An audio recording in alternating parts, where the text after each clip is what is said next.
Olá, seja bem-vindo, bem-vinda à Rede PT de Comunicação e a nossa entrevista hoje é com o ministro Wellington Dias, do Desenvolvimento Social. Ministro, muito obrigada por ter aceito o nosso convite, é uma grande alegria estar aqui com o senhor hoje. Ora, querida Germana Altamira, um prazer meu, uma alegria. A gente hoje gostaria de bater um papo com o senhor sobre as políticas que o senhor vem desenvolvendo no Ministério, mas fundamentalmente a gente gostaria de fazer uma retrospectiva sobre como foi chegar nesse ministério e como hoje o senhor já está trabalhando e quais foram as mudanças que precisaram ser operadas. Olha, o Ministério do Desenvolvimento Social, eu digo sempre, é o ministério do coração do presidente do Brasil. Pela própria história de vida dele, né, em Pernambuco, pela tudo que ele superou e essa verdadeira obsessão que ele tem no combate à fome, na superação da pobreza. Então, quando o presidente Lula começou ali em 2003, eu era governador do Piauí. E foi exatamente do Piauí que ele lançou o Fome Zero. Ali, lembro-me que ele entregou um cartão do Bolsa Família para uma família de Guaribas, a cidade, na época, considerada a mais pobre do Brasil, onde mais tinha fome no Brasil. E entregou para um garoto que tinha 8 anos. Aquele garoto, hoje, de uma família muito pobre naquela época, hoje é um advogado, casado com uma advogada. A cidade de Guaribas já não é mais a cidade mais pobre do Brasil. Ela evoluiu na educação, evoluiu na expectativa de vida e evoluiu na renda. Ainda tem desafios, mas na época era uma cidade isolada. Sim. Hoje asfaltada, né? Agora uma BR que leva ali a cidade de São Raimundo Nonato, Caracol, em direção a Guaribas. E o mais importante, tem ali o ciclo completo da educação. Você poder ter ali educação infantil, ter ensino fundamental, ter ensino médio, ter ensino técnico e ter ensino superior. Uma cidade de 5 mil habitantes aproximadamente. Conto isso para dizer que também o Piauí, que era o estado mais pobre do Brasil, também, segundo o PNUD, é a região do mundo que mais se desenvolveu nesse século.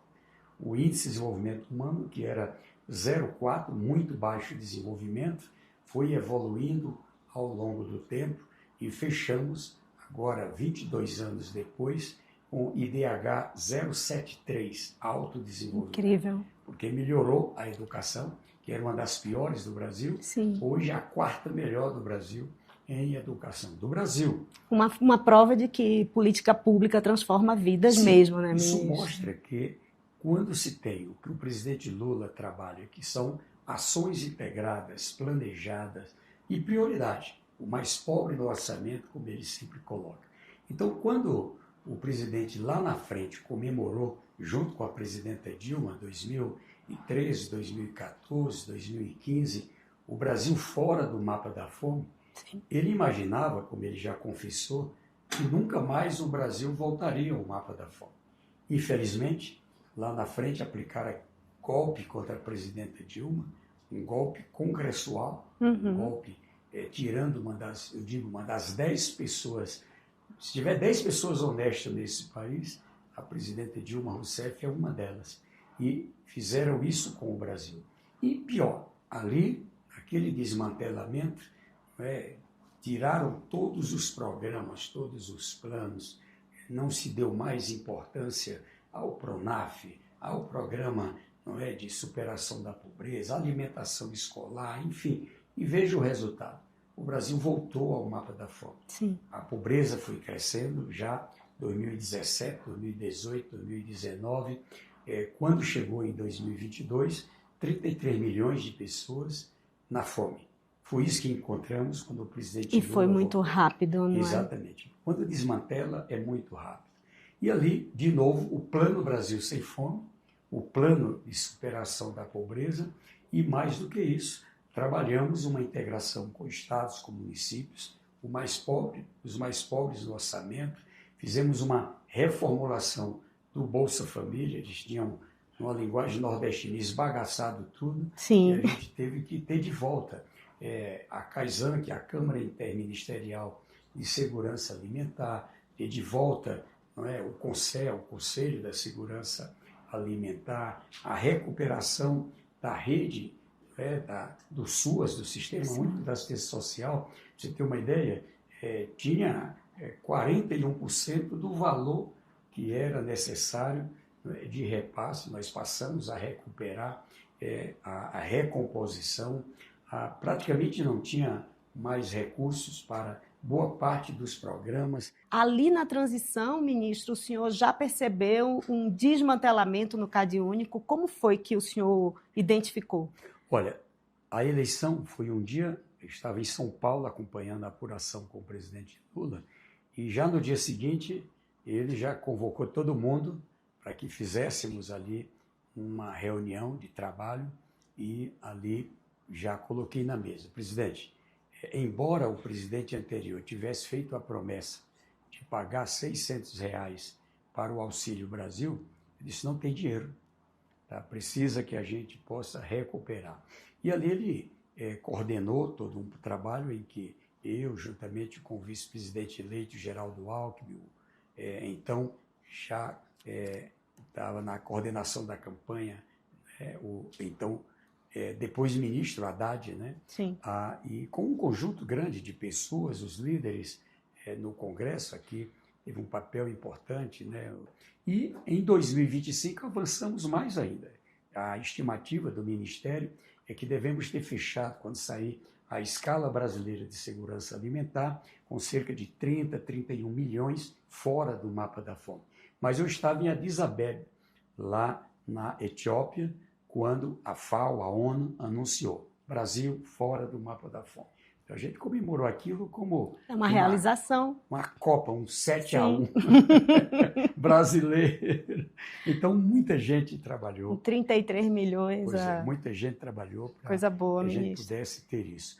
E o mais importante é que o presidente, nesse terceiro mandato, ele colocou, olha, além da missão de tirar da fome é só o primeiro passo. É preciso a gente dar outros passos. E coube ao Ministério a Secretaria Nacional da Inclusão Socioeconômica, onde ali integrado de novo, estados, municípios, com as entidades, com o setor privado, o setor empresarial respondeu bem. E à medida que o Brasil passou a crescer, e que tal se a gente olhar para o cadastro único? E ali, para aquelas pessoas do Bolsa Família, além da proteção social, além da educação, que é o grande alicerce transformador, como é que a gente também qualifica para o emprego, para o pequeno negócio, qualifica para o cooperativismo, ali qualifica os rurais, e olha só o resultado. A gente já fechou o ano de 2023 e 2024 com 14 milhões de brasileiros fora da pobreza. Agora, há um estudo, né, do primeiro semestre do ano passado, né, que chegamos a 17,1 milhões, por isso que eu acho que a gente fechou o ano com mais de 20 milhões de pessoas fora da pobreza, e ali, quando saiu esse dado de 17,4 milhões, não é, divulgado pelo IBGE, Fundação Getúlio Vargas fez o estudo, o que mais me animou é mais de 5 milhões de pessoas que estavam na miséria, na pobreza, na baixa renda, foram para a classe média alta, foram para a classe C, B e A. Educação, ali, emprego, empreendedorismo, ou seja, e isso dando um resultado muito bom. Nessa política, não é, tinha mais...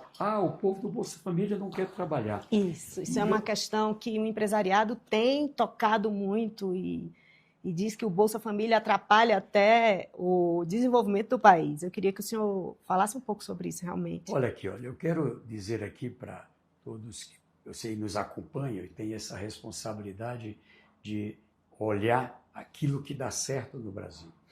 O programa é tão bem concebido que ele foi uma das grandes inspirações para a cesta de propostas para a Aliança Global contra a Fome e a Pobreza, que ali, por ocasião da presidência do Brasil no G20, foi criado. Quando a gente olha o emprego, não é?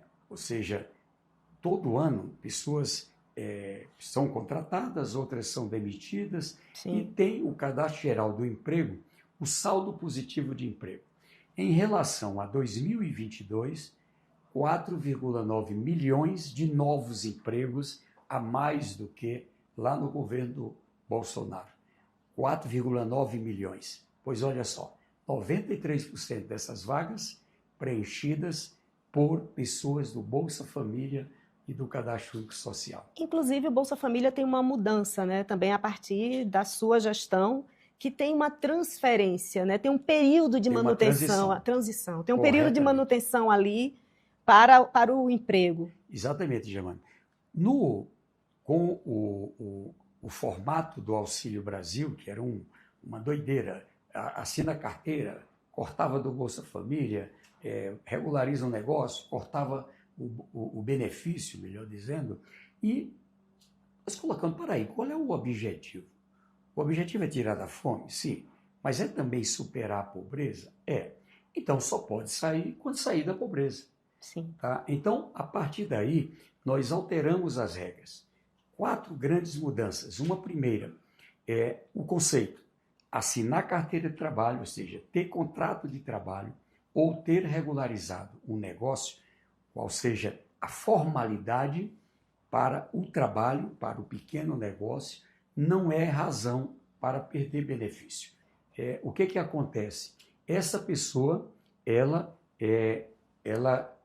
continua numa regra de transição por 12 meses, recebendo o do salário mais metade do Bolsa Família. E quando sai, porque ela leva a renda, para dar um exemplo, uma família de 5 pessoas, ela foi trabalhar e ali a renda está abaixo de R$ 3.530. Ela ainda não sai do Bolsa Família. Mas quando ultrapassa R$ 3.530, a renda familiar, ali ela sai do Bolsa Família, mas não sai do cadastro, Germana. Sim. Ela permanece no cadastro. Por quê? Porque se lá na frente ela perder o emprego, ela não volta mais para a fome, nem volta para a pobreza. Volta automaticamente para o Bolsa Família. É interessante o senhor falar dessa transição das políticas assistenciais, né, de assistência para o trabalho, no momento em que o governo do presidente Lula luta pelo fim da escala 6x1 também. E eu gostaria de saber qual relação a escala 6x1 poderia ter com os programas do seu ministério também. Qual a importância disso tudo estar contemporâneo mais oportunidade, no país? Né? Veja, boa parte, não é, dos trabalhadores em geral, servidores, enfim, já tem uma escala diferenciada. E que são as 40 horas semanais, né, como se deseja. Não é razoável a gente ainda hoje achar natural que não se tenha o direito ao descanso. Aliás, sim, é interessante, eu sou cristão, sou católico, o ensinamento cristão já coloca a importância, né, desse dia para o descanso, o dia para ir à igreja, o dia para ir ao lazer, para estar com a família, um dia, enfim, para que as pessoas... Exato. A vida não é só o trabalho. Mas quando a gente olha também do ponto de vista humano, são mais oportunidades, né, são mais oportunidades do trabalho. E, na minha opinião, eu acho que aqui também abre um caminho para o próprio crescimento do Brasil. Para o próprio crescimento do Brasil. O Brasil é um país que fica muitas vezes admirando os outros países. Ah, que bonito, ali naquele país da Europa, aquele país da América do Norte. Ora, mas quando a gente vai lá, há muito tempo, eles já implantaram uma jornada mais reduzida. Sim. Então, eu acho que está correto o presidente a colocar na prioridade. É fácil? Não é fácil. Mas eu acho que nada é fácil para a classe trabalhadora. Eu queria que o senhor falasse um pouco como é que essa escala, o fim da escala 6x1, a Política Nacional de Cuidados, pode contribuir para a melhoria de vida das mulheres, que muitas vezes enfrentam 2, 3 jornadas diárias, né? É algo que ela atinge cerca de 5 milhões de pessoas, aqui aproximadamente 90%, 95% são mulheres. 5 milhões de pessoas em idade de trabalhar. Ou seja, São pessoas que dedicam a vida inteira a cuidar de outra pessoa não remunerada. A gente trabalha, primeiro, Mulheres 1000, a formação de pessoas para várias áreas, e dentre elas, por exemplo, empregadas domésticas, pessoas que são cuidadores, cuidadoras, para que possam alcançar a condição de ser remunerada. Mas essas 5 milhões que eu falo, elas cuidam do pai, cuidam da mãe, cuidam de um filho, cuidam de uma criança, não é, com autismo, uma criança que tem uma deficiência.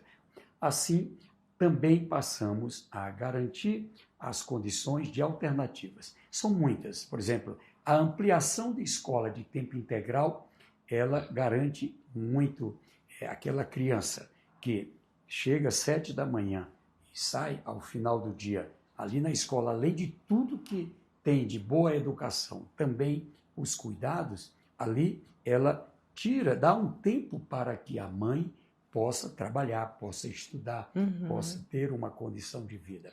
Os centros de referência, o centro-dia, são 24 mil unidades que a gente tem no Brasil para atendimentos. Mas aí foi criada a doutora Laís Abramo, com as equipes, abriu um debate com experiências do Brasil e do mundo, e nasceu a ideia da Cuidoteca. Sim. Cuidoteca. Por exemplo, eu estive na Universidade Fluminense com o nosso reitor, e depois com a Universidade do Piauí, com a Universidade de outros estados, porque eu queria que a academia experimentasse. E que tal criar uma cuidoteca na própria academia? O que é uma cuidoteca? É uma área que ela é toda equipada para os cuidados com uma criança. Sim. E os cuidados também para pessoa idosa, para uma pessoa com deficiência.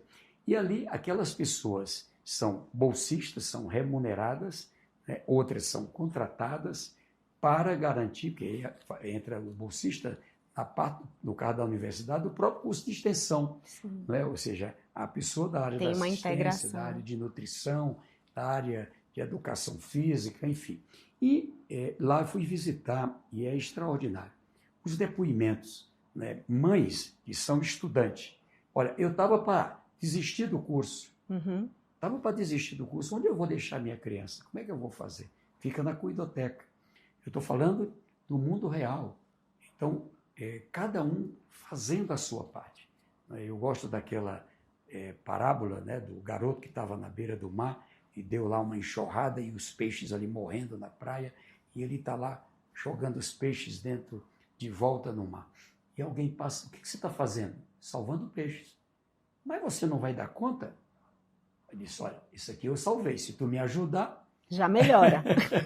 Já vamos Maravilha. Trabalhar junto. É cada um fazer a sua parte. Então, eu quero colocar aqui, o Partido dos Trabalhadores é o único partido da minha vida.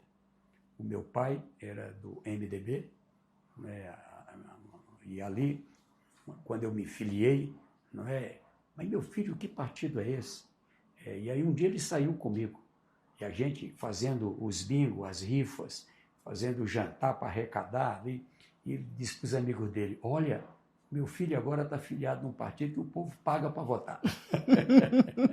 Então, esse conceito. Depois ele se filiou, ele e a minha mãe, meus irmãos, enfim, minha esposa, meus filhos são filiados. Então, comece de casa, conquistar, aqui não é na imposição. Então, o fortalecimento passa por isso também. Eu digo, partidos têm problema? Tem. Agora, eu digo que, do ponto de vista do verdadeiro conceito, é a maior engenharia política da humanidade, é o Partido dos Trabalhadores. Maravilha. É a maior invenção política.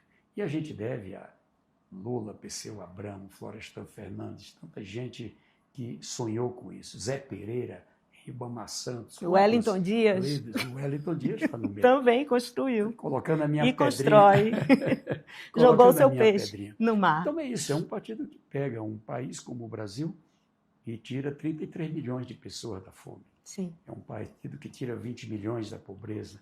É um partido que faz a economia crescer num mundo conturbado. É um partido que quer a paz, que quer as condições de relação com todo mundo, sem subordinação. Lá vem tarifaço, muitos baixaram a cabeça e o presidente Lula de cabeça erguida, porque por trás dele tinha um projeto de país, um projeto de Estado, uma coluna de defesa da democracia e da soberania. Não é? Então, é disso. Não é? Então, é fácil? Não é fácil. Tá? E que bom que não é fácil. Sim. Só assim precisam da gente. Ô, ministro, muito obrigada pela sua participação aqui com a gente. Foi uma alegria, um prazer bater esse papo, saber mais sobre tudo o que está acontecendo no Brasil nessa área do desenvolvimento social. Olha, eu estou animado, viu, Germana? Eu quero que você me permitisse só um minuto. Claro! Assim, o Brasil é hoje um campeão mundial no combate à fome e à pobreza. É o país que mais tem experiência nessa área de tirar pessoas da fome, tirar famílias da fome e também tirar pessoas e famílias da pobreza. Agora, eu acho que a gente tem que dar um passo novo, e estamos experimentando, inclusive, trabalhar como é que a gente tira municípios e regiões do Brasil da pobreza. Estamos lá na região ali de Arquipélago de Marajó, com uma bela experiência, e assim outras experiências no Brasil. Digo, pelo que aconteceu no Piauí, que isso sim é possível. Garantir que a gente possa também dar passos no meio rural. Né? Nós estamos organizando nos vários territórios da cidadania as cooperativas de alimentos, as cooperativas de pequenos negócios, num conceito, né, de que a cooperativa ou a central de cooperativa é o equivalente à média grande empresa, onde o pequeno é o sócio.